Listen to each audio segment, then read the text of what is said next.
Hello, friends. Welcome to Creative Medicine.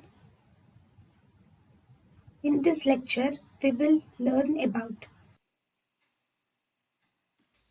Management of pain or dysmenorrhea in endometriosis.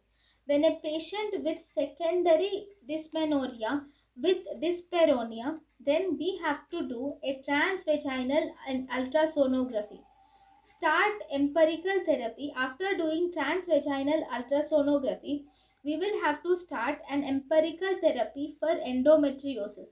Although the investigation of choice is laparoscopy, it is not done because of its invasive nature. Only if the patient does not respond to medical therapy, then we do laparoscopy to confirm the diagnosis, and treatment of pain surgically is done.